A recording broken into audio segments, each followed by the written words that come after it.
want to mention oh, that's okay. Now recording. I want to just thank our sponsors, and they are Puget Sound Energy. Their tagline, just so you all know, is "Together, we're creating a clean energy future." And Best Foot Sustainability, and I love their tagline, "Cultivating a lightness of being in the world and at home." I love that.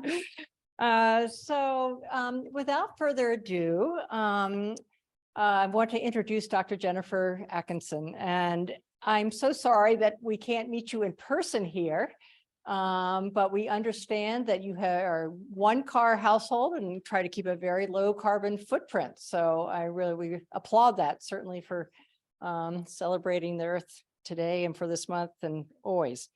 So we are very fortunate to have Dr. Atkinson. She's an associate professor of environmental humanities at the University of Washington. And I didn't even know environmental humanities existed. And I certainly wasn't around when I was in my academic days. And what's I think so striking about how you're approaching the climate change work is really on the level of emotion and on the level of humanity. And her seminars on eco-grief and climate anxiety have been featured in the New York Times, Washington Post, National Geographic, Seattle Times, NBC News, and other media outlets. And she's currently working on a book, we can't wait to read it, entitled An Existential Toolkit for the Climate Crisis, which offers strategies to help young people navigate the emotional toll of climate breakdown. And I have an 18-year-old, children and grandkids, and just so critical for this time. I'll also say she leads public seminars on climate and mental health in partnership with youth activists, psychologists, climate scientists, and policymakers. And her podcast, Facing It, gives people tools to channel eco-anxiety into action. So join me in a warm round of applause for Dr. Atkinson. Thank you so much for being here. Thank you so much for inviting me. And I'm also sorry that I'm not able to join you in person, but the magic of Zoom is that I just finished teaching a class here on campus at University of Washington and talking about a lot of the same issues we're going to be covering tonight with my students. And then I get to walk over to my office and join all of you out at Whidbey Island. So this is really special. I'm gonna share my screen here. Hopefully this will put my PowerPoint up. Okay, it looks like, let me know if that didn't work, but I'm seeing it on my end. So I'm gonna talk for about 45 minutes and then we'll have a Q&A at the end. And if anyone, I can see you all, by the way. So if you do fall asleep or storm out of the room in protest of something that I've said, you're welcome to actually do that. But if you need to leave for any reason, actually, before the session's over, but you want to just revisit particular points that I cover, you can check my podcast, which is up here on this slide. And my website actually has most of the articles and the research and the concepts that I'm about to cover in my slides also. So that's drjenniferatkinson.com, and just go to the resources page and you'll pretty much find any of the articles or books I'm about to talk about here. So I just want to start by pointing out that for many years and decades, really, we have primarily focused on the external damage of climate change, the physical impacts. And only recently have people, at least within academia and in the media and in more prominent spaces, started to acknowledge the landscape of internal damage that we're carrying inside of us. And I know that, for those those who are like a constitutional optimist or very disciplined about only following positive trends in our climate situation, it is impossible not to just get crushed from time to time by all of the suffering and loss that we are witnessing and directly experiencing all around us. And we just had a summer of these record-setting heat waves across North America and China and Europe and California, and the deadly floods in Pakistan. last fall, I had to update this slide when the World Wildlife Fund issued a new report on global wildlife populations showing that we've wiped out almost 70% of wildlife since the 70s. At the same time, there's immense human suffering. I mean, we could sit here all day naming off these events, whether your concern is fire or forced migration or habitat loss or human health, melting ice sheets, ocean acidification. I mean, honestly, anything and everything that we care about, climate change is putting at risk. And if you follow these news headlines and scientific reports, or just pay attention to what's happening right outside your window in your community, you can get pulled into a downward spiral of heartbreak and grief. And there has now emerged really an explosion of research on this emotional and psychological toll, particularly over the past 4 years. The American Psychological Association put out a major report defining eco-anxiety as a chronic fear of environmental doom. And then on this slide here, you'll see this is from the Yale Program for Climate Change, which has been tracking American attitudes longer than almost anyone. They have this model, some of you might know, it's called the 6 Americas, where respondents range from the dismissive all the way to the alarmed. And in the last 5 years, the alarmed segment has almost doubled in size. It is now 33% of US adults, with the concerned ranking right behind it at 25%. So this is just kind of like a about face in terms of those different categories and where people fall. Those trends show up in popular culture as well. Just one metric was Google searches for the term climate anxiety were up 565% last year.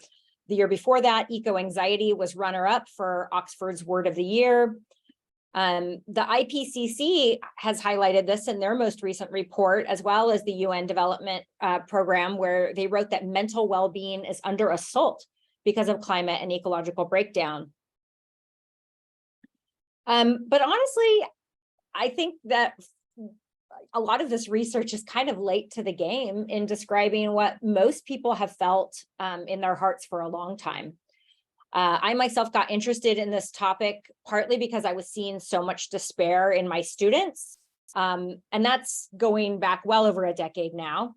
And I do want to clarify from the outset, I am not a mental health professor or a psychologist, let alone a climate scientist. You know, this background in the environmental humanities that was cited in the introduction, that's a field that really focuses on how we represent and engage with the natural world through literature and film and the arts. And that actually, while for a while in my career, I felt kind of marginalized as a result of that, it now has become that approach that has given me the tools and the language to talk openly with my students about this growing sense of despair that they're feeling, along with many other people out there who feel that systems are unraveling. And of course, talking about dark emotions like this is not something that we have done in climate discussions until very recently. I think that's partly because we do live in a culture of collective denial, especially people who have a lot of privilege and have been shielded from the worst impacts so far. And so in a society of organized mass distraction, that pain becomes a kind of shadow that follows us around, making us more and more desperate to avoid what we know is true. But I think the other reason for that neglect is that we have primarily treated the climate story as a science story. So for the past 30 years, scientists have been the main communicators. And so we've talked about planetary destruction using statistics and numerical equations. And this is not to disparage scientists at all. They're just doing what scientists do, and numbers are the language of that discipline. But there are other ways to tell the story, especially in light of the fact that so many of us are carrying that deep unconscious grief that comes from living through an age when a large part of our world is dying or is in decline, and so much beauty is being destroyed. But one of the main points I want to make tonight is that even if it did work to push that heartbreak out of the conversation, there's something essential that is lost in doing so. And that's actually going to be the second half of my talk. Before I get to that part on grief and hope and resilience, I want to spend a little more time outlining what some of the mental health impacts of climate change are and how they might be experienced by different groups. So the first version that I just described, where this sort of vague sense of loss is following you like a shadow, I think that really falls best under the concept of solastalgia. I'm sure many of you are familiar with this now. Philosopher Glenn Albrecht coined this term, and he's playing on the language of nostalgia, a longing for a time or a place that you can't go back to. But solastalgia happens when home itself becomes unfamiliar. So it's not that you've left a place behind, it's as if the place has left you. And we can all think of, thousands of examples of this kind of incremental effect of seeing fewer and fewer songbirds or bees, or not being able to spend time outside because of the smoke and the heat. But there are also more acute forms of climate distress. So this is listed under that second bullet point. And as I mentioned, seeing the impact on my students is what originally motivated me to learn about this topic. These are some of the quotes from the first day of one of my classes at the University of Washington when I asked students how they felt about the future. You can see here the responses. I feel hopeless, useless, and minuscule. Why even bother bringing children into an already dying world? Describe their response as a whirlwind of despair, overwhelmed by anxiety and grief. The last one on the left, seeing the planet break down has made me break down, and on and on. I mean, and these are 20-year-olds, right? 18, 19-year-olds. The data show that actually this is a global phenomenon. This is not just, environmental students here at University of Washington. In 2021, the largest research study ever done on mental health impacts for climate change showed that it's causing deep psychological distress for young people. This was published in The Lancet after the team surveyed 10,000 teens from across the world. So this included very diverse populations, like Nigeria, Finland, Australia, the Philippines, India, Brazil, the US as well. Here's some results that 56% of those youth said that they believe humanity is doomed. 45% said climate anxiety disrupts just daily activities, right? Sleeping, focusing on work, trying to enjoy themselves by hanging out with friends. 1 in 4 are afraid to have children, and 77% characterized our climate future as frightening.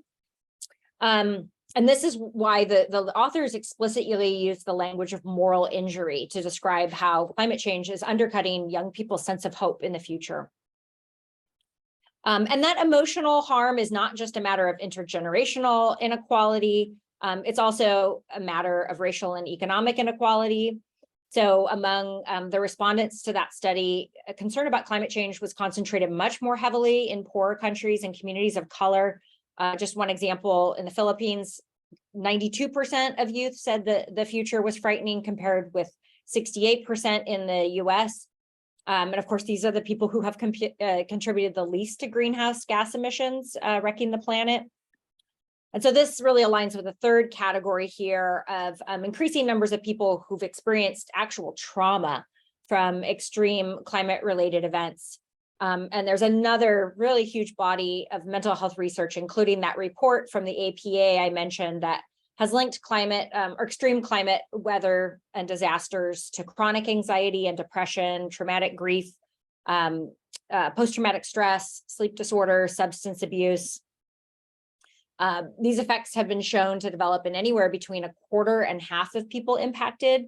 And once again, while this can affect anybody, and more people across the social spectrum are being harmed now, we're still overwhelmingly talking about marginalized communities and communities of color who disproportionately live in areas of high risk, but who also lack access to mental health services.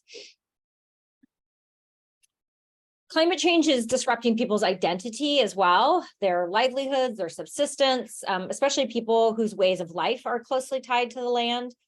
So within, for example, many indigenous communities, the warming climate is wiping out hunting and traditional practices, whether that's decline of salmon here in Washington state, or communities in the Arctic that can't travel to ancestral sites or hunt in the old ways. And so, when we use the term existential threat to talk about climate change, this really is a quintessential example, because it's not just a threat to one's life or survival, but to people's entire culture and relation to the past and an entire way of being in the world. And for that reason, the current experience of climate injustice is magnifying both past and ongoing traumas for colonized people. And then the final area I'll note where climate is driving this mental health emergency is with suicide. And these are cases that can range from despairing activists. We're seeing more of these headlines, like on the right, to suicide among indigenous communities that I mentioned, farming regions from India, all the way to affluent countries like Australia, where farmers will see a spike in suicide during droughts or crop failures related to climate impacts. And you see that in the aftermath of hurricanes as well. A couple of years ago, the governor of the Virgin Islands actually declared a mental health state of emergency when attempted suicide became a secondary disaster after the storm had subsided. So all of this gives really an overview of some ways that our climate crisis is driving a crisis of well-being. But this isn't just a one-dimensional relation where climate impacts mental health and then everything ends there. The reverse is also true. This is very much a reciprocal relation. Our ability to cultivate emotional resilience will determine how well we respond to this crisis. And so I think this is where the story then becomes empowering, because we do have agency here. That book that I have coming out next year, called An Existential Toolkit for Climate Educators, the premise of the whole project, as we write in the introduction, is that emotional resilience is needed not just to survive the turbulence, but to do the work needed to mitigate the causes of the turbulence in the first place. We cannot just be passive victims of the future, but active engineers of the world we desire.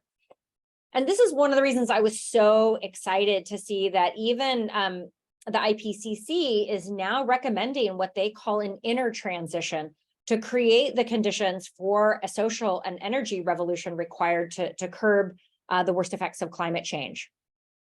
And so this really gets to the heart of my earlier point that we can't rely on science and technology to fix this. In the introduction to my book, we write that emotions, values, mindsets, the psyche, and matters of the heart are the new solar panels, technologies required to set into motion extant solutions and public will. So while I acknowledge that many might see this focus on our emotional response kind of as a way of retreating from social and political changes that are needed, it is that inner resilience that it is precisely what equips us to do the work of addressing the structural conditions driving climate upheavals in the first place. And this book, Solastalgia, was just released about a month ago. I have an essay in it, but the one I would really recommend is that one at the top by Sarah Jaquette Ray. It's a fairly short read, but she kind of makes this argument of why we need to turn inward just at this moment when the planet needs us most. Okay, so with all of this now offered as a kind of extended preamble, my main purpose today is really to share some thoughts about how we might start that process of building existential capacity. And the first step here is to reimagine our relation with grief and anxiety, and also reconsider some conventional assumptions about hope. And then the final thing that I will share in this talk is a checklist of 5 more concrete ways to build resilience for this emergency. But I think we really need to start with the conceptual stuff before we can implement those practical steps. So starting with grief, I want to dive into this by reading a 3-minute excerpt from that podcast I created called Facing It, which explores dark emotions and how they might be a doorway to something powerful that we have forgotten in this whole conversation about climate change.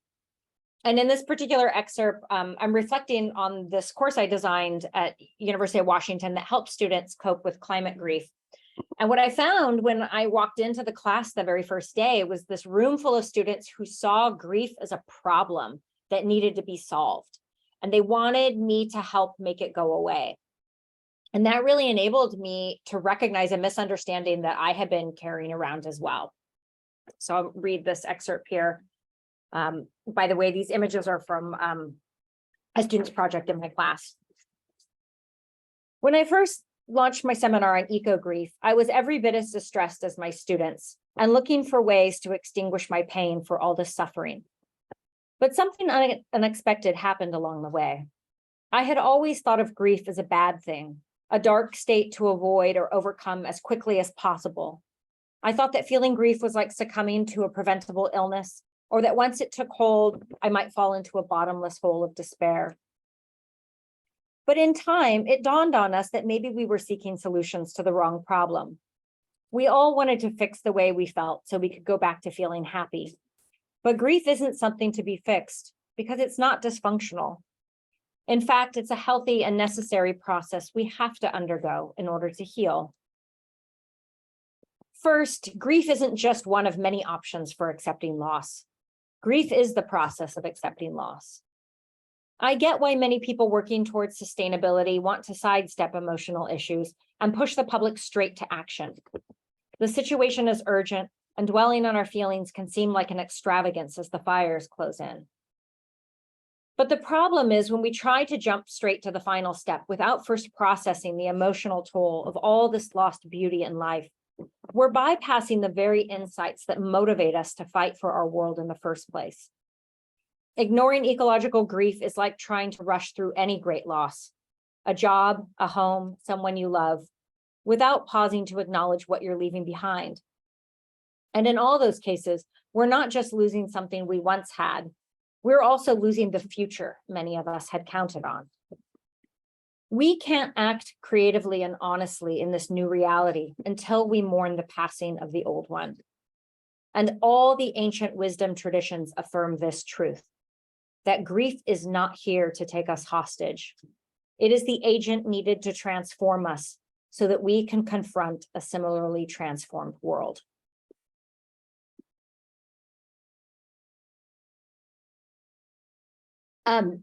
But then as the podcast series progresses, I try to push beyond just reframing grief as something that's not bad, to also consider ways that it is actively good.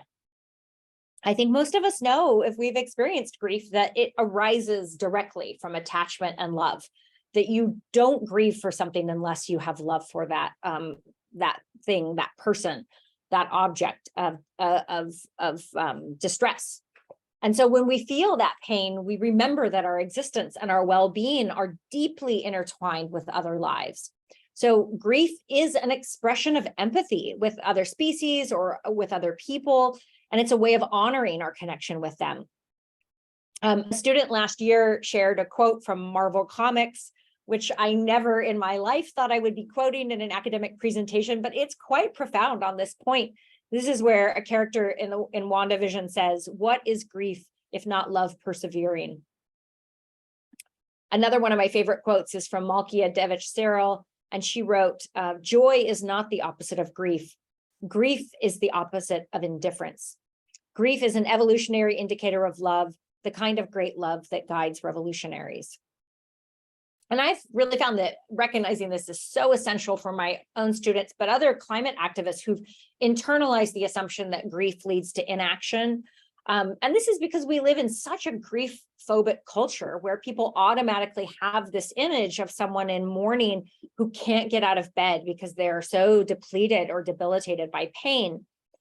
But if we instead remember that grief and love are necessarily two sides of the same coin, it not only helps shake that stigma around grief, but it also puts us in a place where we're no longer squandering our energy by trying to suppress grief, and we can actually harness it to rouse ourselves to action. In other words, if we acknowledge all of this pain as arising from love, you have the perspective to understand that those twin feelings are allies in working for climate justice, because love really is the most powerful motivator to fight for what we want to save. It is true, of course, that fear and anger can be good at mobilizing action at the outset.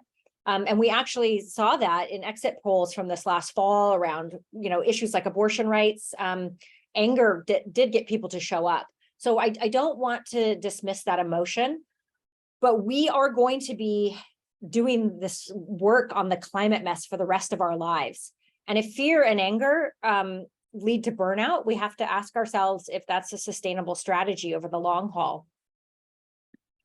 I think that all of this then is really a reminder to resist these binary mindsets that split our emotional responses into mutually exclusive camps, whether we're talking about love versus grief or hope versus despair, because that can really lead us to overlook the value of dark emotions that they can sometimes offer. And I also think that the binary thinking is one of the main things that has contributed significantly to this rise of climate doomism we've seen in recent years. I'm sure you're all familiar by now with this label of a climate doomer, someone who says it's too late, that we're already screwed. And there are a lot of climate scientists and activists who are now arguing that the public, at least here in the United States, somehow jumped from denial to doom almost overnight. And that has become the new big obstacle to motivating people. So Michael Mann here on the slide, he's talked about, this is somebody who has spent decades in these media debates and legendary Twitter battles, debunking all of the climate deniers, the most prominent ones in the media. But now he's got this new book where he says he's having to redirect all of that energy to rush around debunking the climate doomers who say it's too late to save ourselves. This is his book, which he calls the New Climate War. And for me, this was kind of hard to wrap my head around initially, but it really makes more sense as explained by psychologists like Leslie Davenport, who identify both of these positions as a basic psychic defense against the human discomfort with uncertainty and ambiguity. We don't like to be in an in-between state where we're unsure what's going to happen. And so while that sometimes leads to disavowal and turning away, other people go in the opposite direction towards doom. It's too late, can't do anything. And Davenport says that paradoxically, moving to either one of those places actually provides a kind of psychological relief, because it gets us out of that gray zone where we're staring into the void and really having to sit with ambivalence and uncertainty. So to bring us at last back to my point about grief, doomers do acknowledge and embrace grief, but they misunderstand it as an excuse for inaction and see grief as an end point rather than a doorway, as Margaret Klein Solomon so beautifully put it. But in the same way that doom often reflects binary thinking, I think hope can also get defined in very exclusive terms that doesn't allow for the real tenacity and creative flexibility that we need to navigate this moment of uncertainty. A lot of times when we use hope in our culture, we're really just expressing a wish for a happy ending. And that can lure us into those binary responses once again, where if the odds are in our favor, we feel hope. And when the news turns bad, we lose hope and we feel despair. And I think when we're operating out of that expectation of a favorable outcome, then hope can also let us off the hook by deferring action onto the future or onto other people. Of course, you can see why this is counterproductive, and many activists have started to say that they really find it more helpful to distinguish between passive hope and active hope. So Diego Ortiz is a Costa Rican climate writer who talks about this in a piece where he wrote that real good, useful hope has nothing to do with positive news. Instead, it is profoundly linked with action, both ours and that of others alongside us. There's only one way to earn hope, and that is rolling up our sleeves. I just think that's a powerful way to frame hope as something that we earn or something that we do rather than something we just get to have. Okay, so this is my summary slide of all that philosophical context. Just in a nutshell, grief can be our ally and hope doesn't have to depend on a favorable outcome. I just wanted to invest some time in examining these points before laying out the checklist for coping with climate anxiety. I think it's tempting to want to jump to the practical steps, like I'm already on board, tell me what to do.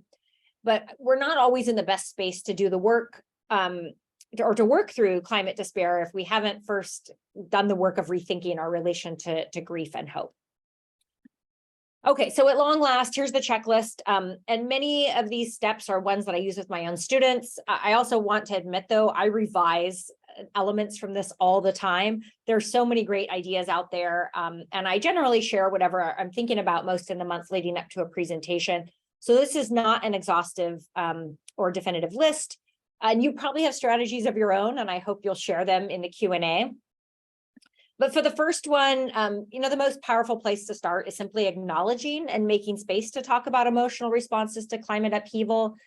The obvious benefit is, acknowledgement is a first step out of repression. And I think we all know that repression is bad for us.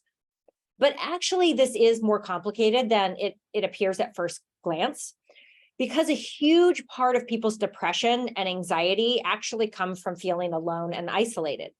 And I constantly hear this from my students where they say they feel like they're the only ones who feel despair, while their friends and their family are just ignoring or sleepwalking through what they perceive to be the end of the world here.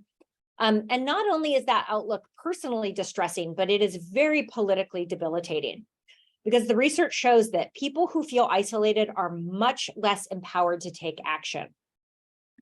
And so that's why openly acknowledging these emotional responses is so important, that talking in itself creates a sense of community and solidarity, which counteracts isolation. So I found this when I resurveyed those same students at the end of the quarter.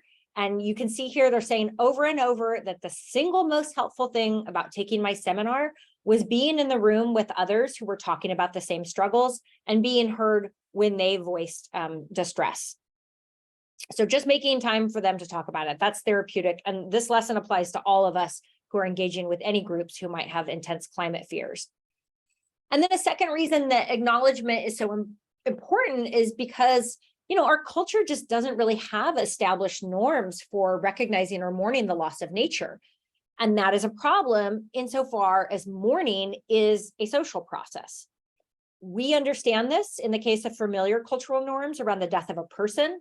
And there is a reason that across, every culture throughout the ages, people who lose a loved one turn to social rituals, whether it's funerals, vigils, memorials, even the really trivial practices like sending sympathy cards, joining support groups, getting help from books or therapists that specialize in bereavement.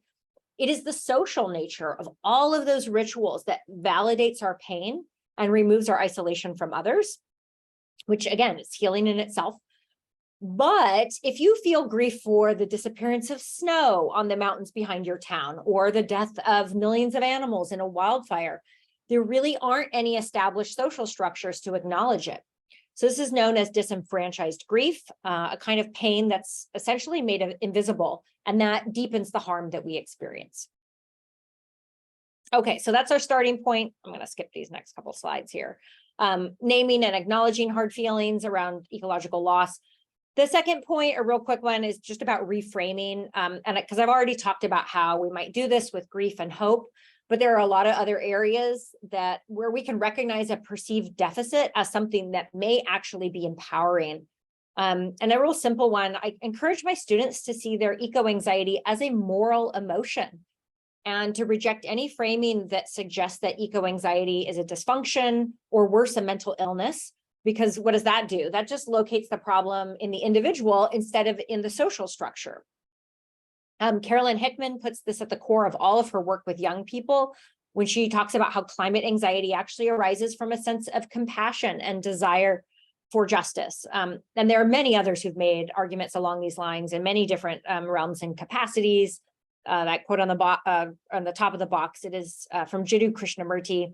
It is no measure of health to be well adjusted to a profoundly sick society. So we might think about ways that we can apply that reframing to ourselves or towards helping others. If they share those dark emotions, you can think about, if somebody shares their fear about the future, that reveals trust.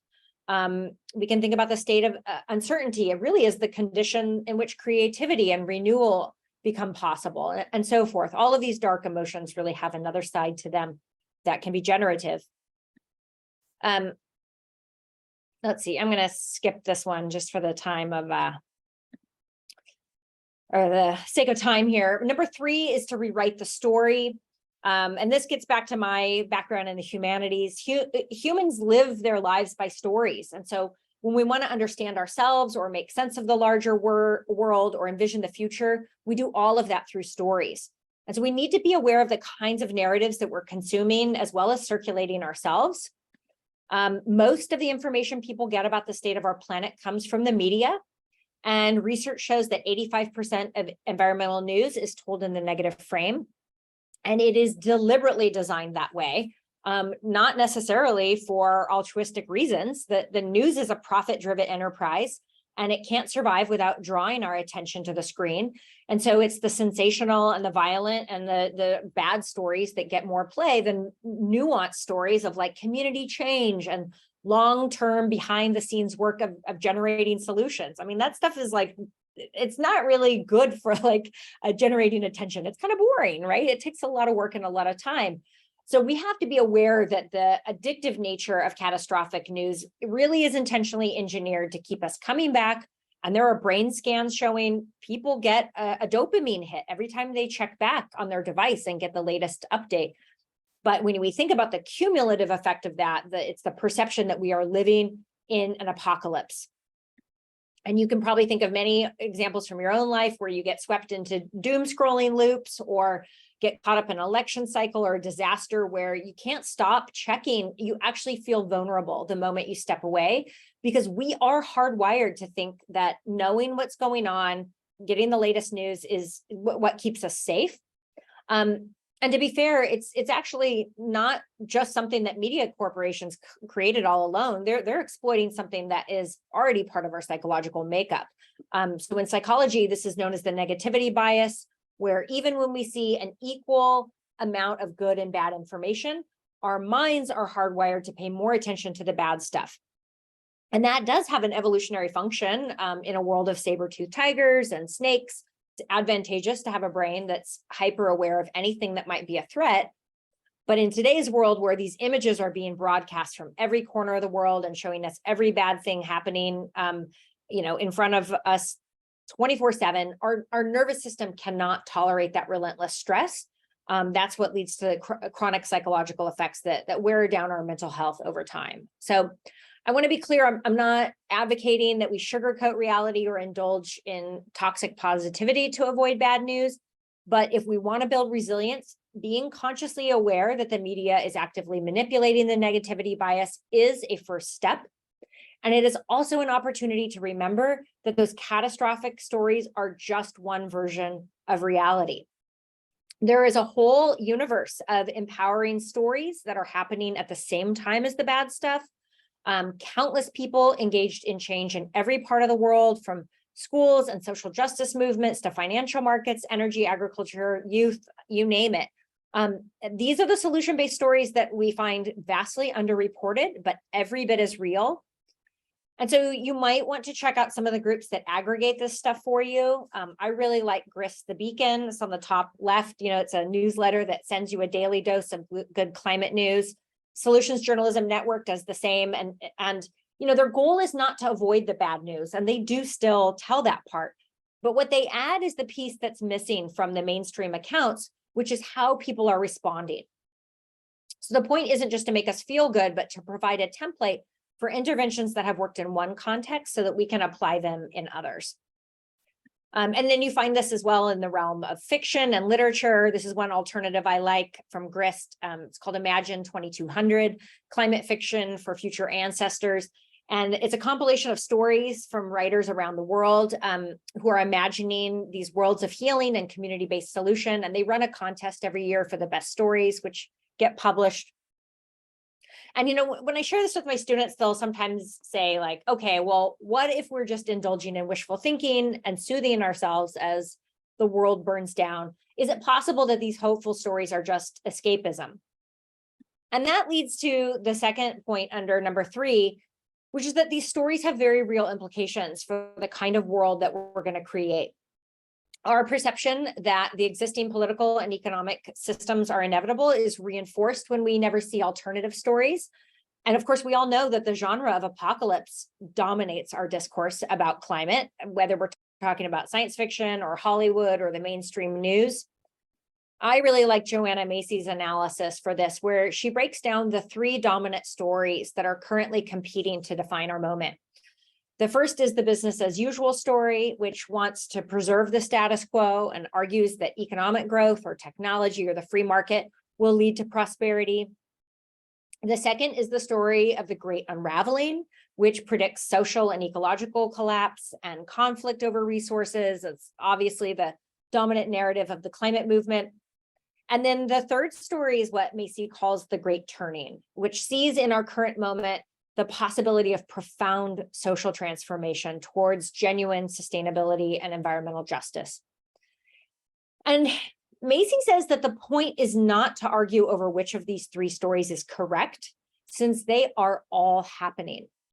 The real question is, which one do we want to invest in? And she writes that that third story of transition, healing, and recovery is where we will turn when you acknowledge that, quote, the first story is leading to catastrophe, but you refuse to let the second story have the last word. Okay, 2 more minutes here to just wrap up. Number 4 is to connect. As I already noted, acknowledging and talking openly about eco-grief is a way of connecting and building community.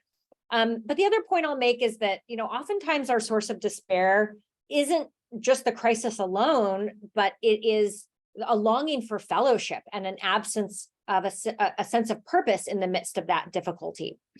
So on my website, I have, for anybody looking for a way to make those connections, you can go to the resources page of my website.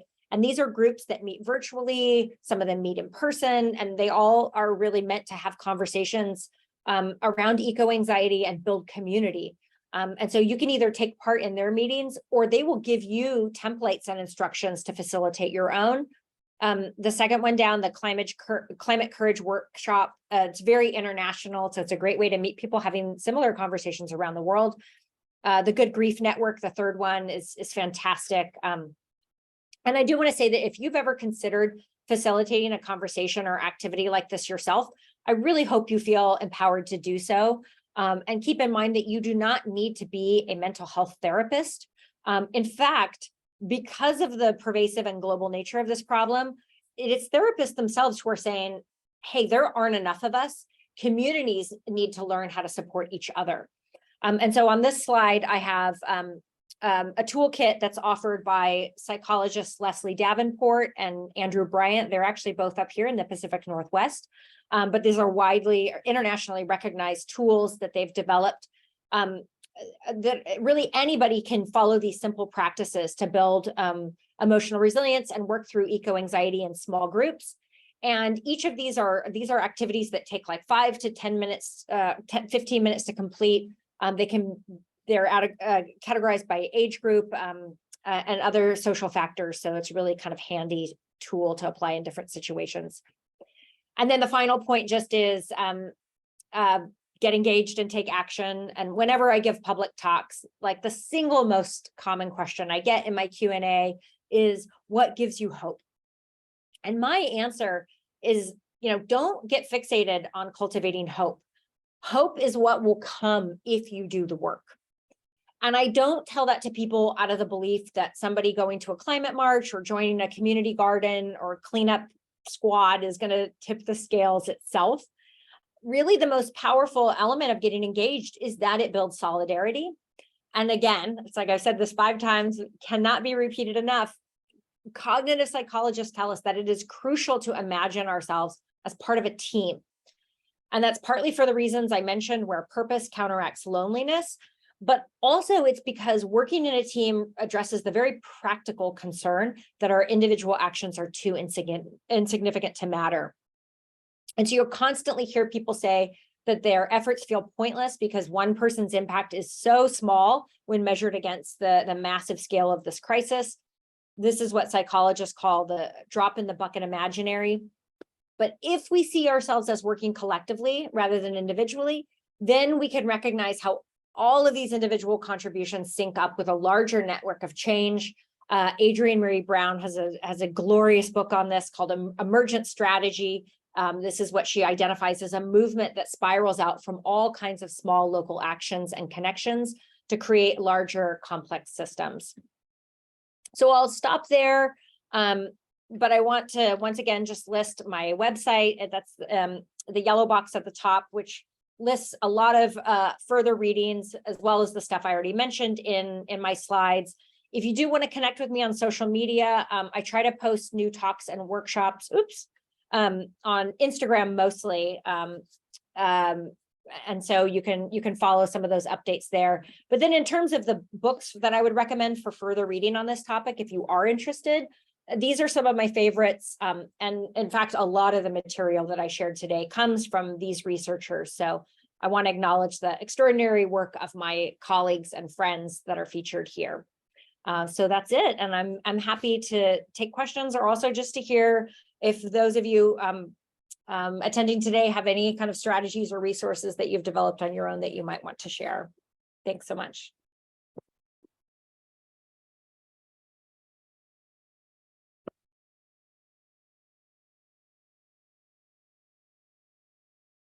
All right. We'd love to have some questions. Thank you so much. That was really powerful and moving. Vicki. Yeah, I'd like to mention a podcast that I've hosted for 3 years called What Could Possibly Go Right. And Margaret Klein-Solomon, Britt Ray, and Joanna Macy have all been on the podcast. And just the title makes people smile. And also another source for balanced, interesting, good news is resilience.org. Which is a project of the Post-Carbon Institute, as is my podcast. So, and I highly recommend resilience.org. They have both interesting analysis and, stories about them that's doing it, Thank you so much. That's excellent. Other questions, suggestions, feelings? Derek. Hi, Jennifer, Derek Hoshiko. We were in the teaching in the Age of Climate Consequences. So it's good to see you again doing the work and here on Whidbey Island. I have a question if you've explored or have any insights into the word responsibility and how that interacts with hope and grief and climate anxiety. Just kind of, I've been sitting with responsibility and trying to understand how it fits in, and curious if other people have, or if you in particular have been thinking about that. Thanks. Yeah, that's a great question. I mean, it's like this just came up in my class earlier today, and it's so complicated in terms of like who's sitting in the room and, like what is their positionality.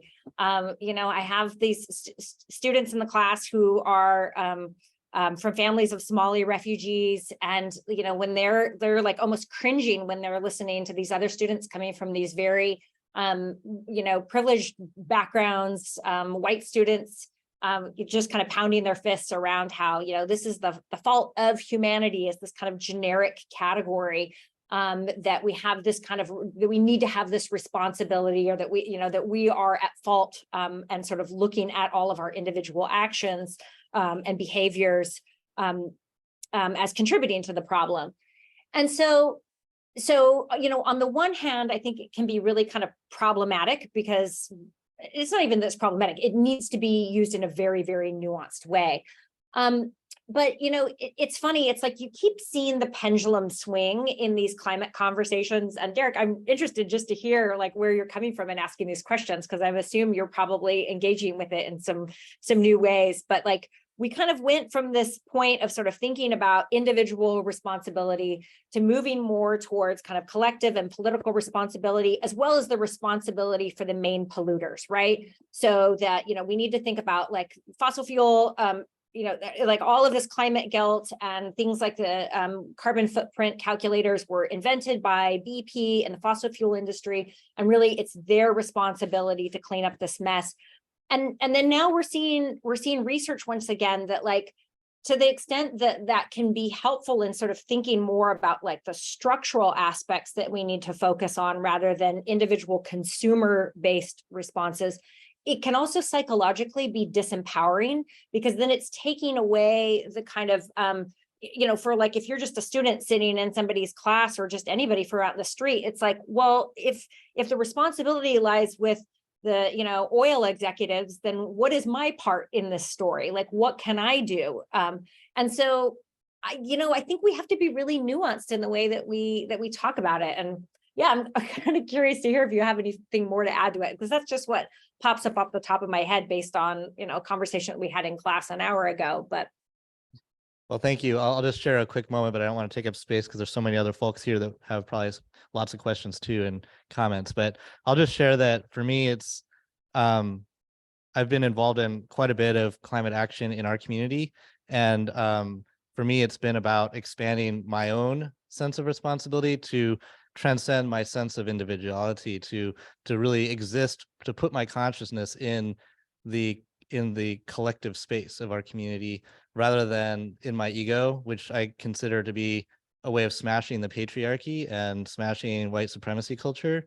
But really, it's just how am I in relationship with all the amazing folks, a lot of folks I see in the room that have been doing a lot, and just how can we all take responsibility for everything that's happening, whether that's grid reliability, whether that's fossil fuels in our energy mix, whether that's pollution coming from cars and trucks. So whether that's, Chase and Wells Fargo that are the largest investors of extreme fossil fuels, but just like, how do we know these things and then apply that to create action, as you're saying, around hope?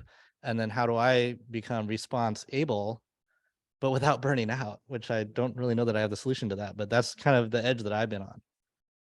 Yeah, but I love that kind of idea though, of sort of thinking of oneself as part of this collective, because in a way, I think it addresses so many kind of intersecting crises that we're dealing with right now, which is not just the climate crisis, but of course the crisis of depression and loneliness and despair. And so that, it's like the solution to the climate crisis is also the solution to this sort of existential loneliness, that they all lie in this kind of solidarity, a sense of solidarity and collective action and a collective identity. I think that's great. Another question here. Oh, just 1 second. Those online, if you want to put your questions in the chat, we'll make sure we get to those. Okay. Let's see. So my question has to do with, is that better? Oh, is that better? Okay, sorry. One of the books you had was something like the new war to save the climate or something like that. And I think about, the climate deniers, and a lot of people treat them like the enemy. And our politically charged society, there are, people on the far right treating the people on the far left like the enemy. But at some point, the people who get climate change have to realize that some of the climate deniers are going through the stages of grief in a very different way than we are. But from my time in Texas, I know that there's people on the far right that love solar energy and organic food and guns.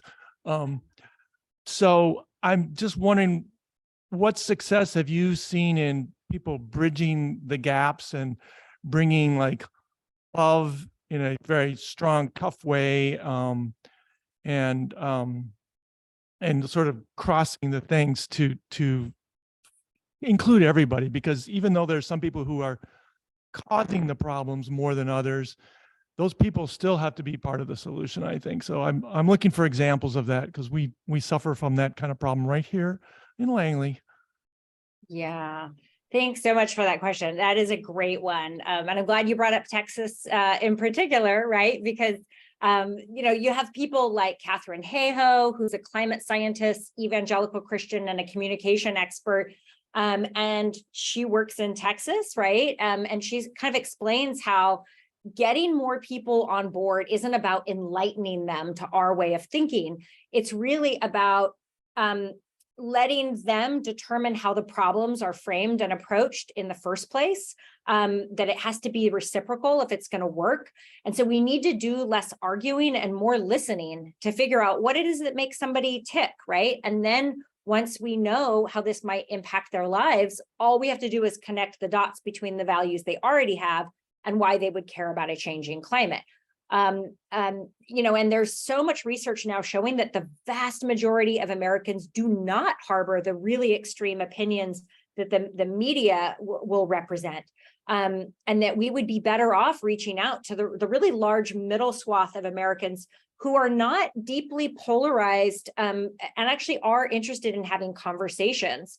And those conversations can happen again if we start by asking questions in ways that are going to resonate with the daily experience of those people's lives. So if we don't know what somebody's values are, this is what Catherine Hayhoe says, is like, just ask them. You will find out that they are passionate about fishing or hunting or winter sports, or they have religious views around stewardship, or they're worried about the health of their kids or the cost of extreme weather or fires in summer. There's so many avid bird watchers. Like, that's not a political thing. You can be right, left, wherever. And people are seeing the decline of wildlife around them. They do care. And it really is about connecting the dots to show that they are already concerned about these issues. And we don't even have to use the language of climate change. You can read books on communication. Max Boykoff is great on this, but Catherine Hayhoe really, I think, is specifically good at kind of talking to people in conservative circles.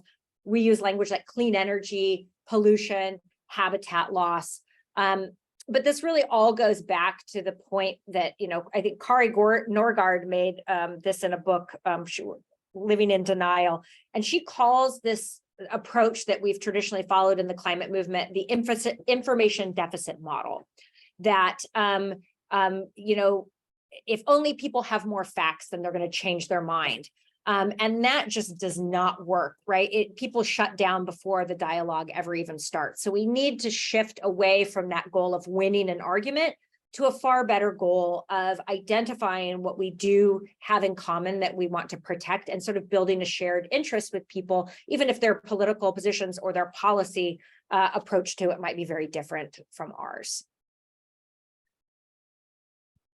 Would you mind stop screen sharing so people can see you better? Oh, sure. Sorry about that. Here I am.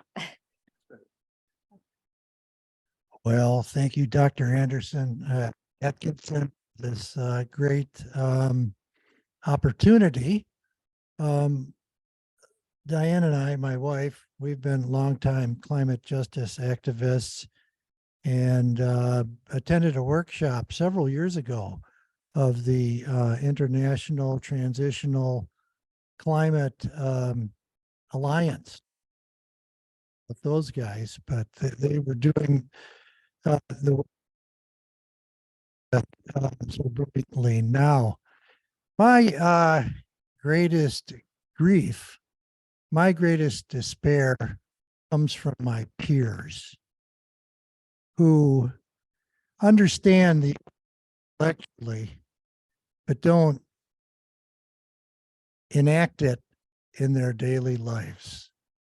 And especially, my financial consultant is off to France with his wife. And in sharing this with us, he also shared with us Rick Steves initiated an initiative, let's call it, of buying carbon offsets, a voluntary program. He takes 330,000 people to Europe each year, which is one flight across the Atlantic back and forth, produces enough greenhouse gases to melt 2 meters of Arctic ice, or it's like driving your car for half the year.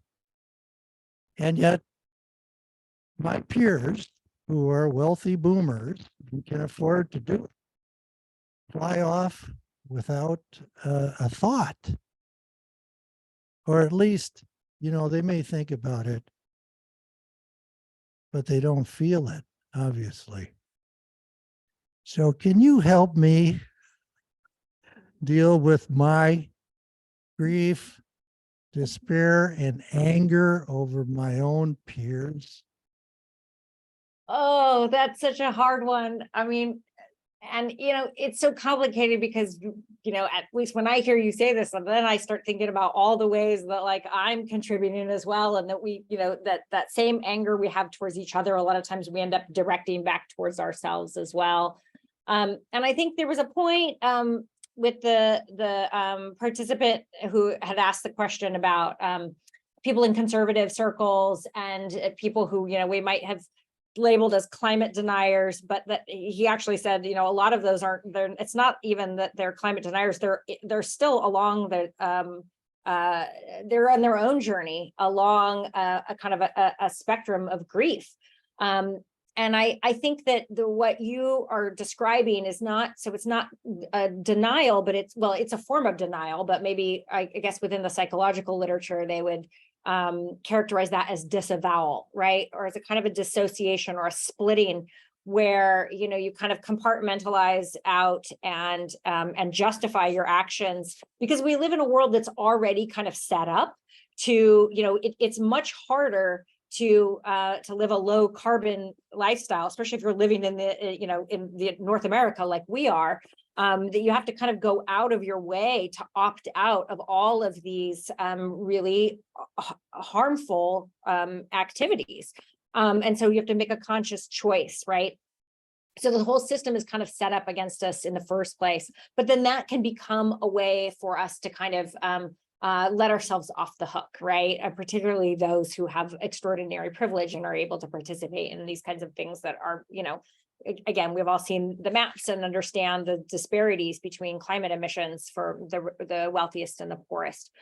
And it makes me, I guess your whole question, it would be hard for me to kind of answer it in a way that's probably satisfactory, but I could point you towards somebody who has thought about and written about this quite extensively, Renee Lertzman, and she wrote a book called Environmental Melancholia. And she was asking the same kind of question about how people kind of live in this state of what kind of looks on the outside like a form of denial or disavowal is actually a kind of unacknowledged grief or a sort of unconfronted sense of sort of sorrow and loss that many people are harboring and carrying around. And a lot of this goes back to losses that they've experienced and witnessed over the course of their life, and their own sort of attachment to life itself, and knowing that they're living in a way that is destructive to the very things that they love.